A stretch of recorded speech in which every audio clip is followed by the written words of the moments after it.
midi, não existe um comprimento certo para ela. A midi pode ser em qualquer ponto ali entre abaixo do joelho e a canela. Então, você pode ter midis que são mais curtinhas, ou seja, são mais próximas do joelho.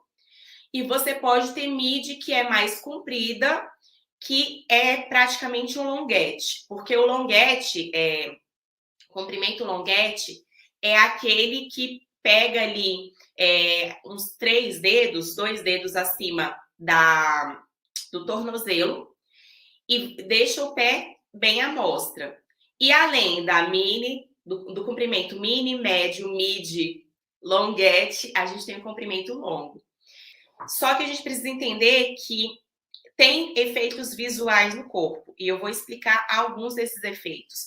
Porque os efeitos visuais não são os mesmos. Olha para você ver o tanto que é complexo. Porque a midi, se eu tenho uma midi que é 4 dedos abaixo do joelho, vai ter um efeito visual diferente de uma midi, de uma saia midi, que é uma midi como se fosse longuete, uma midi mais comprida. A midi mais comprida, ela tende a achatar menos o seu corpo. Ela vai tender a achatar menos o seu corpo, porque ela cria ilusão de pernas maiores, enquanto a midi, que é mais curta, dá aquele corte ali nas suas pernas. Quando você coloca roupas que de alguma forma trazem a sensação de linha horizontal, essa linha horizontal chama atenção para a região onde ela foi aplicada e, consequentemente, acaba achatando. A saia midi, quando ela está ali abaixo do joelho, ela traz esse efeito visual de um corte nas suas pernas. Então, é essa sensação de linha horizontal. Por isso que a gente tem a sensação de que ficou achatado. Porém, a gente não deve considerar apenas isso. A gente também precisa considerar as modelagens. Porque uma saia midi evasê pode ter um efeito visual diferente, pode não, tem um efeito visual diferente de uma saia midi reta. Então, vocês estão entendendo? A gente vai precisar pensar no comprimento da saia midi e na modelagem da saia midi. Primeira modelagem, evasê. A modelagem evasê é aquela que tem um formato em A. Você até vai ver na internet alguns consultores que chamam de saia A, porque realmente tem um formato de A, né? Tem a saia evasê, vai ter a cintura bem marcada, ela faz esse efeito aqui, ó. Ela vai ter a cintura bem marcada, é bem acinturada e mais aberta na base. Então, ela abre na base e fica aqui mais ou menos nessa proporção. A saia godê é parecida com a saia evasê, mas ela também é mais acinturada, também abre na base, só que ela tem bem mais volume. Geralmente é uma saia que ela é mais estruturada, ela é mais volumosa, ela é mais rodada. A saia godê faz lembrar muito as saias assim de antigamente, dos anos 50, que as mulheres usavam aquelas saias bem acinturadas e eram bem rodadas. A saia godê ela vai ter um volume um pouco maior do que a saia evasê. Tanto a saia evasê quanto a saia godê são boas opções para mulheres que têm o corpo mais retangular. Então, uma mulher que tem um corpo mais reto, sente falta ali de umas curvas. As saias evasê e godê podem te ajudar a criar essa sensação de curvas. A gente tem a modelagem reta também. A modelagem reta é acinturada e ela desce no quadril, desce reta no quadril. Então, não abre na base, ela vai descer retinha. A modelagem reta é uma modelagem bem legal para, por exemplo, mulheres que querem neutralizar volume do quadril. Porque quando a mulher quer neutralizar esse volume do quadril, você cria essas linhas retas que vão deixar a silhueta mais proporcional. A gente tem também a saia lápis, que parece com a modelagem reta. A diferença é que a saia lápis vai ela é totalmente ajustada no corpo. Então, ela é ajustada do início até o final, fica bem grudado. E a saia lápis evidencia o seu corpo exatamente do jeito que é. A gente tem a saia sereia também. A saia sereia tem esse nome porque faz lembrar as sereias. Ela vem também bem justa, deixa bastante corpo à mostra e ela abre na base fazendo tipo uma caldinha de sereia. E por fim a gente tem as modelagens que são aquelas assimétricas ou também as mules, né?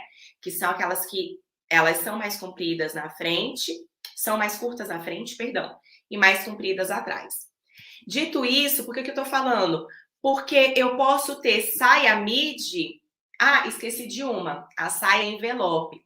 A saia envelope é aquela saia que ela é sobreposta, então ela tem como se fosse um envelope mesmo. Você passa uma camada e coloca uma outra camada por cima e fecha.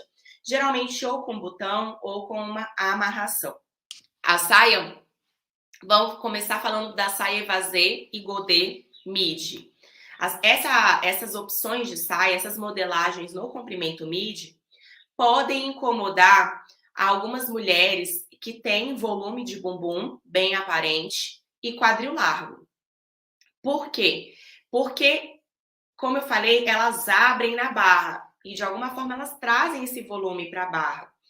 Então, se uma mulher que tem o quadril mais largo e um bumbum mais volumoso quiser usar a modelagem evasê ou godê no comprimento midi, qual é a minha sugestão? Usar um midi que seja mais longo, que seja ali próximo do tornozelo, porque assim você transfere esse volume da barra para o final e fica distante da região do quadril e da região do bumbum. Quanto mais próximo você traz, né, esse volume para o quadril e para o bumbum, mais vai chamar a atenção. Então, por isso que se você usa uma midi mais curtinha, logo abaixo do joelho, fica próximo do bumbum e do quadril, que pode ser uma parte que você quer neutralizar.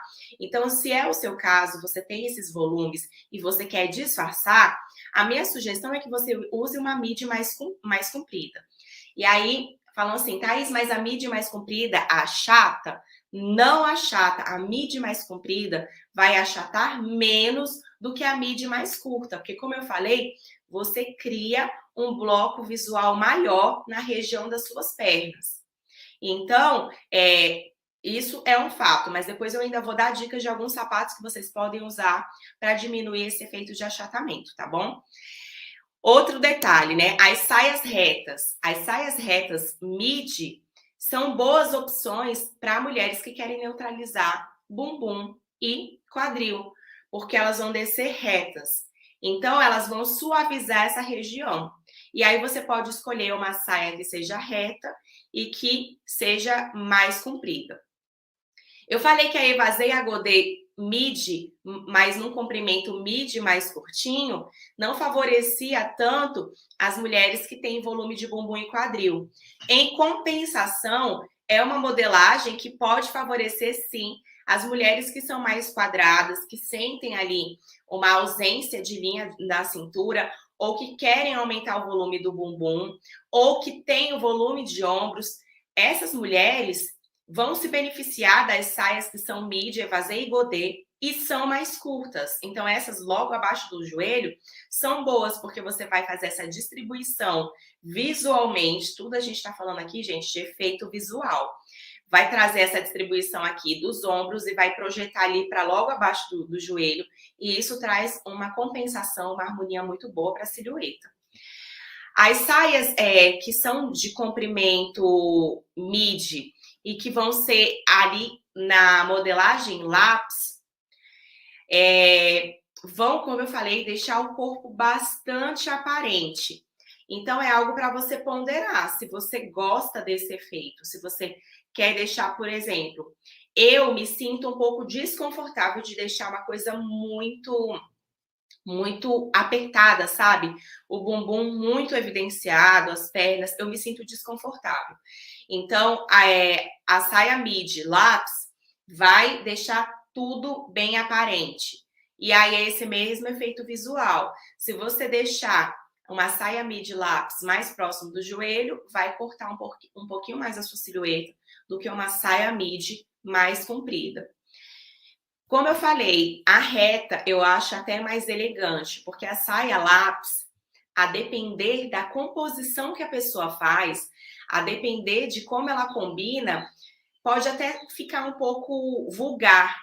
Então, se a mulher coloca uma saia lápis com um decote, e tudo tem que ser considerado, né? Tudo você tem que analisar no look, mas a depender essa composição pode ficar sensual demais. E aí não fica muito adequado para alguns ambientes que são mais formais.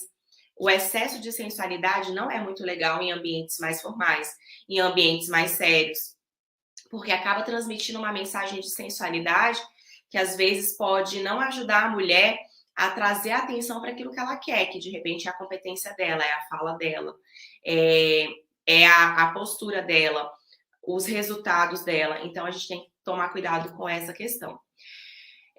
Cadê outra coisa que eu tinha colocado aqui? Tá, independente, né? Eu já falei da midi evasê, godê, da reta. A saia lá, a saia lápis não, a saia fugiu, envelope, é uma saia muito legal, gente, porque ela é muito boa para disfarçar volume abdominal, principalmente se for uma saia mais acinturadinha, se for uma saia que marca a silhueta, tem cintura mais alta.